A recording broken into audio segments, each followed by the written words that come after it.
The most iconic characters in My Little Pony are the main six, being the most prevalent mares in the show. Beyond them, the other most popular characters, like the princesses or Cutie Mark Crusaders, are female as well.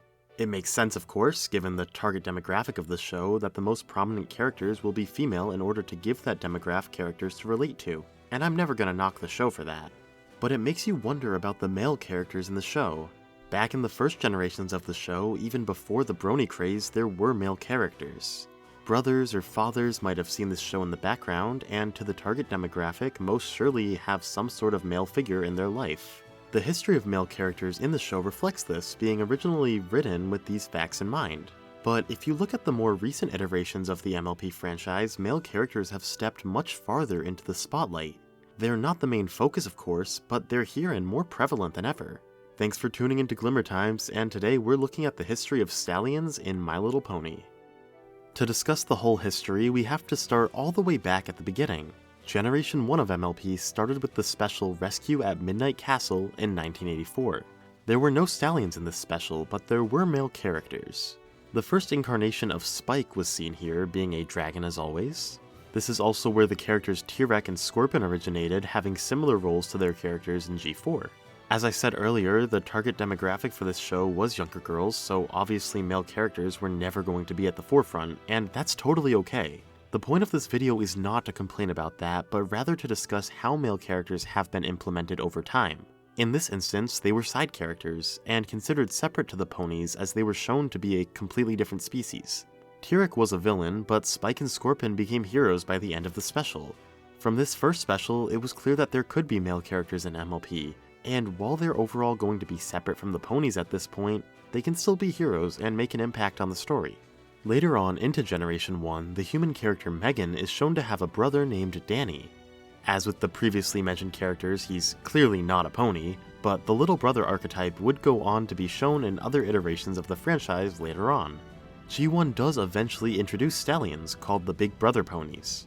They're considered their own subset of ponies and are all Earth ponies. They're shown to be appreciated by the rest of the ponies, even if they're not the main focus of the series. Within their debut episode, they defeat a villain as well. Of course, they're not the main focus of the show, and I wouldn't expect them to be. But it's nice to see them included in an episode and finally have stallions in the show. It's definitely a little funny how they're named and designed though, as they clearly play off of male tropes from the time period. Quarterback is the pony who likes football and has a football symbol. Slugger has a baseball symbol, and so on for the others. Obviously a little stereotypical, but for characters that appear in only one episode, there's no reason for them to be super developed, especially given the less intricate designs of the characters back in the 80s. So overall for G1, male characters have a great showing. They're not in the forefront as that's not the point of the show, but when they do appear, it's almost always in a positive light. Next to talk about is Generation 2, but there wasn't really a TV show associated with this generation. On the toys side of the franchise, there were some male ponies similar to Generation 1. Given there was no TV show, I don't have much to talk about though, so we can move right on to the 2000s with the third generation. Unfortunately for Generation 3 of the show, this is the absolute low for male characters in My Little Pony. Again, this isn't necessarily a bad thing. At this point, males just weren't part of their target demographic, so it's only logical. Within the G3 show and toys, there were no ponies confirmed to be male whatsoever. There were some background ponies drawn without eyelashes who might have been supposed to be boys, but it's impossible to tell for sure. As far as male characters outside of the ponies, there's two. Santa Claus is mentioned in A Very Minty Christmas, so there's that. There was also the third generation version of Spike, being really the only male character we ever see. I suppose at this point they really wanted to lean back into the idea of the male characters being separate from the pony characters, like back at the start of Generation 1. And at this rate, it seemed like it was over for male characters. The showrunners knew their target demographic was girls and didn't see any reason to have male characters in the spotlight. And if this continued on, that would be totally okay. If that's the point of the show, I have no reason to argue with it. However, things did change going into the 2010s and the fourth generation of the franchise. As Hasbro got ready to bring back the My Little Pony IP, they hired Lauren Foss to develop the fourth generation. The show that was originally called My Little Pony Adventures had its original show bible posted online, with many insights for how Foss envisioned the world of the show. In part of this text, she talks about the target demographic of the show, girls aged 6 to 11. But as part of the secondary audience, she also lists boys as possible watchers of the show. She states the following: "They won't admit it, but they'll watch. When their sister's watching it, they'll balk and act like it's dumb, but they'll sit down and watch it. For the same reason moms will find My Little Pony interesting enough to happily share with their daughters. The compelling conflicts, the strong characterizations, the silly humor, and most importantly for the boys, the adventure.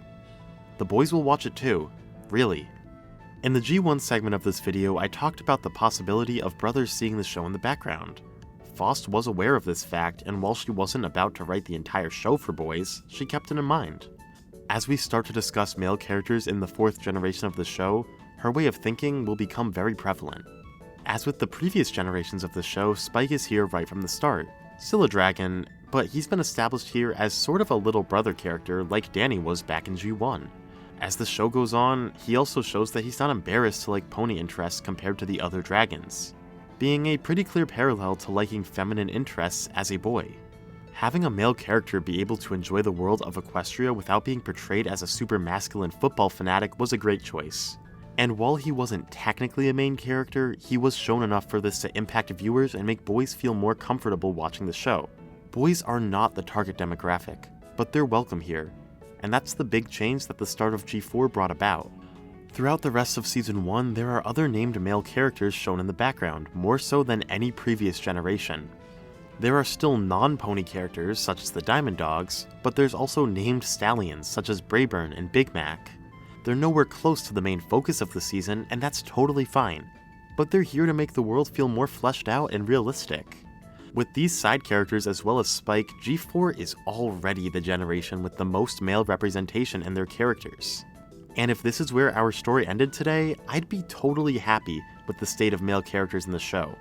But as G4 continued on, something unprecedented happened. Out of seemingly nowhere, My Little Pony Friendship is Magic became a cultural phenomenon, beloved by both its target demographic and everyone else outside of it. From Pegasisters to Bronies, this was the show to watch. As Faust predicted, boys watched this show, but I don't think she predicted they'd watch it this much. Brony culture exploded, and it was clear that despite the target demographic, now that boys were welcome, they were happy to come and watch. I want to make it clear that I'm not here to argue that MLP should have changed to focus more on supporting its older Brony demographic. That was never the point of opening the show up to a secondary male demographic. The show continued to be aimed towards its younger female demographic as it was always intended to be. That said, it's hard to ignore how Brony culture impacted the show going forward, even if the staff mainly kept it to the original pitch. With this in mind, male characters still weren't the main focus going forward, but their inclusion was about to grow even more than just at the start of G4. Season 2 starts with the introduction of Discord as a villain, being the first male antagonist of G4. There were male antagonists earlier on such as T-Rex, so this wasn't super groundbreaking, and throughout G4 the antagonists were almost an even 50-50 split between male and female. I still thought he was worth mentioning with how much of a fan favorite he was. The big change of Season 2 in my opinion is the introduction of Shining Armor. With characters like Discord and Big Mac not stepping too far into the spotlight just yet, Shining Armor is really the first male character in the show outside of Spike to be important.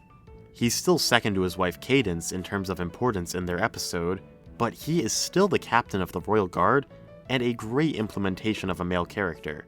Also, he introduces a new role for Stallions in the franchise, that of the romantic. Romance had never been a big part of MLP, with the first Stallions being very specifically called brothers. Throughout G4, romance never became a giant part because that wasn't the point of the show, but the door for it was opened.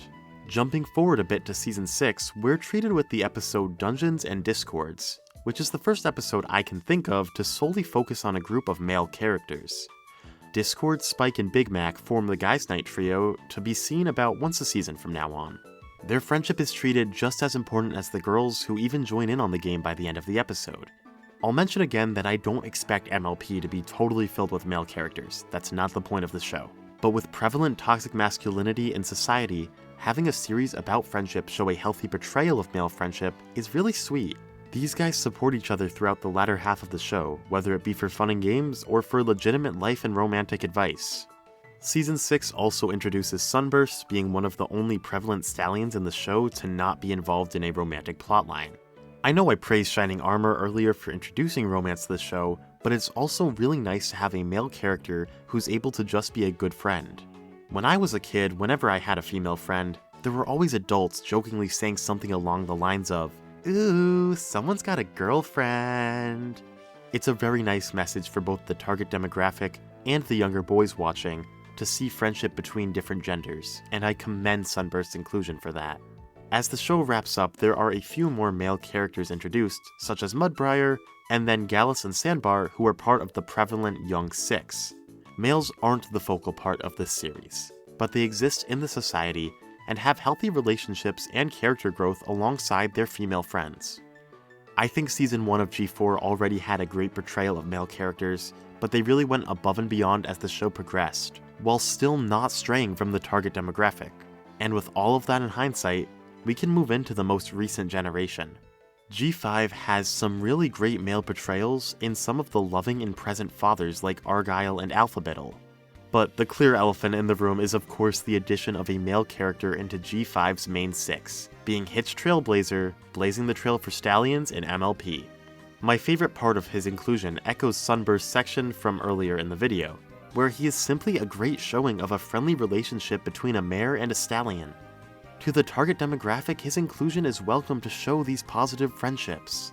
As for the influx of male viewers from G4, I think they're closer to my point about Spike at the top of the G4 section of this video, where they're enjoying, for lack of a better term, a feminine interest.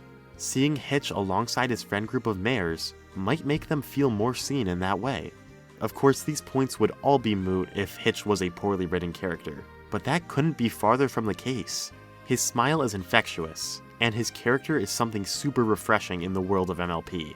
His single dad arc is also super inspirational, and might even speak to fathers watching the show with their kids. He's still only one of the main six, and doesn't take away from the female members of his group, or the target demographic of the show, but his inclusion is absolutely felt, and shows a phenomenal portrayal of a male character in this franchise. As I wrap up this video, I want to return to Faust's quote that boys will sit down to watch alongside their sisters. During the early 2010s, my twin sister started watching FIM on Netflix. In the same fashion as Faust stated, I saw the show on and sat down to watch. She soon after moved on to other interests like Littlest Pet Shops and American Girl, but MLP stuck with me for a bit. Before I even knew what a brony was, I fell hook, line, and sinker into the world of Equestria. Now we're both 20, and it's been over a decade since she's watched anything pony related, while I'm still here talking about the show. For what it's worth, I know her boyfriend watches my videos, so what does that say about this all? Jokes aside, Faust's original pitch for the show led to me finding an interest I'm really passionate about, and now I've been able to share that with all of you. As we look into the future, I am so hopeful Generation 6 of the franchise has male inclusion just a fraction as good as Hitch was. With what we've seen of G6 leaks, I don't know how likely that is, but it would really be a shame to regress in this department after G5. With all that said, thanks for bearing with me through this video. I know it was on the longer side. This is a topic I've wanted to do for a while, being a man in the brony community. If you have anything to say or add on about male characters or how they influenced your time in this community, I'd love to read what you have to say in the comments. Thanks for watching, and I'll see you in the next video.